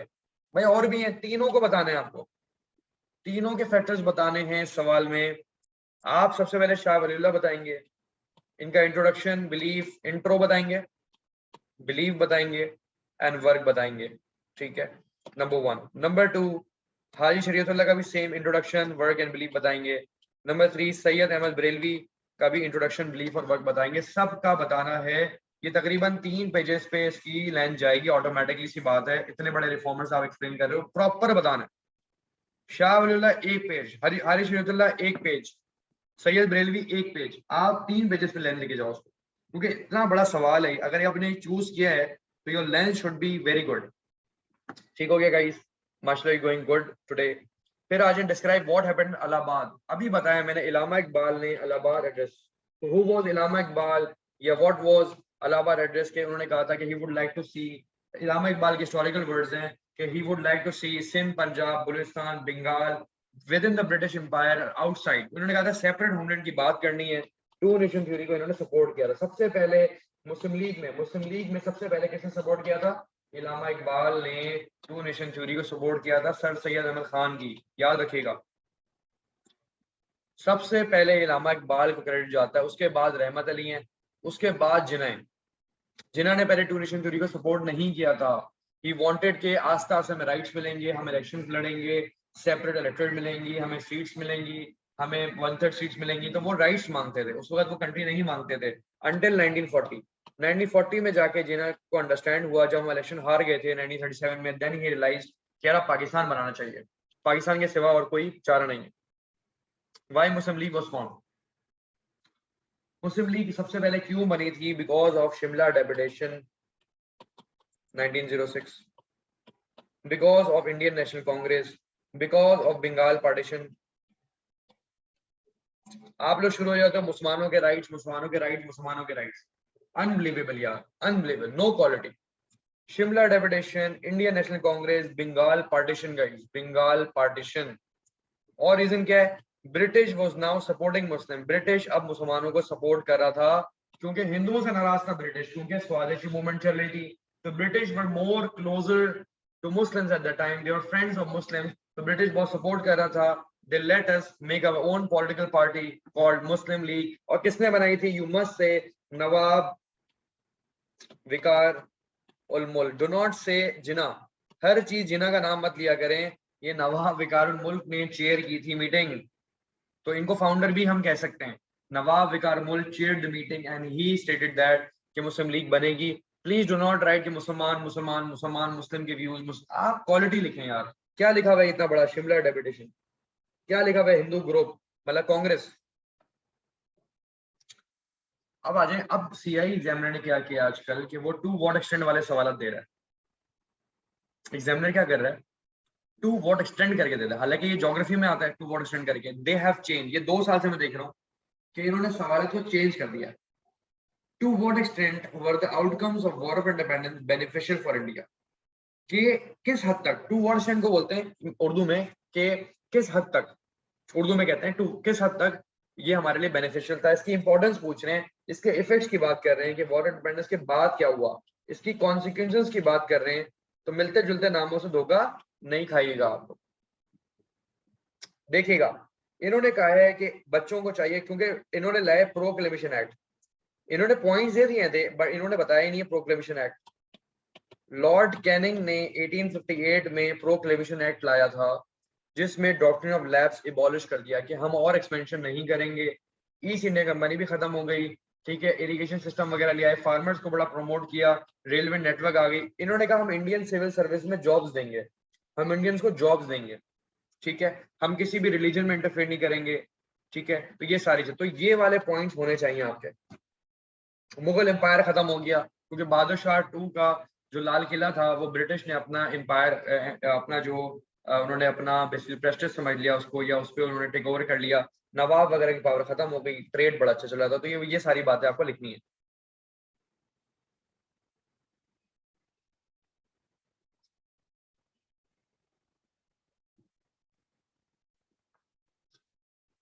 अच्छा गाइस, ये पिक्चर है, लास्ट टॉपिक फॉर टुडे। तो we will discuss this picture of section A. ये पिक्चर है गाइस, कोरोनेशन एट दरबार 1911 दिल्ली। नीचे अगर आप हिंट पढ़ें, if you read the hint, it says about celebrating the coronation of King 5 and Queen Mary in Delhi. कि एक event हो रहा है, इट्स एन ऑर्गेनाइज्ड इवेंट। सबसे पहले क्या बोलोगे? It's an organized event and British army can be seen with proper weapons and proper equipments in, and it's a arrange ceremony या organized ceremony for king 5 and queen Mary. इनके लिए एक ceremony है, इनके एजाज में, इनकी रिस्पेक्ट में एक सेरेमनी हो रहा है, ठीक हो गया। So you would say कि British have a lot of weapons. British के पास weapons हैं, which means weapons का मतलब है which means they are powerful. So you must explain कि weapon क्या बता रहा है? Powerful. British discipline है. British are disciplined, which means they follow rules. They follow rules. नजर आ रहा है? Discipline है. Indians देखें patiently watching. Indians are patiently watching this ceremony, which means Indians are in control. Indians are in control. You must infer it. You must use inferences, guys. आपको inferences use करने होंगे। आप इस picture में नजर क्या आ रहा है? 3 बातें बताओगे और ये 3 बातों से रिलेट भी करना है कि what you have to use your own knowledge also. यहाँ पे अपनी own knowledge यूज करनी है। जो दिखता है वो 3 बातें बताओ, that's it. 3 बातें अपने हिसाब से बतानी है कि आपको क्या समझ में आ रहा है, आपकी अंडरस्टैंडिंग क्या है, आपकी एनालिसिस क्या है, आपको क्या समझ में आ रहा है। तो नजर आ रहा है कि ब्रिटिश बड़ी हाईली इक्विप्ड हैं, बड़ी पावरफुल हैं, इनके पास इतना वेल्थ है कि they can invest in this kind of big function and all. ठीक है guys, so that's all for today. Thank you so much for spending this time and this productive time with me, guys. Tomorrow, inshallah, geography का session होगा, वो भी बड़ा productive होगा. उसमें काफी diagrams, maps, bar chart, graphs वगैरह करेंगे. And also, please start joining the campus. I have my campus defense, Gulshan Badrabad. Online classes be available हैं. Whoever wants any help, and if you like the classes, you can always watch my videos on YouTube as well. Thank you, guys. See you soon. Take care. Allah Hafiz.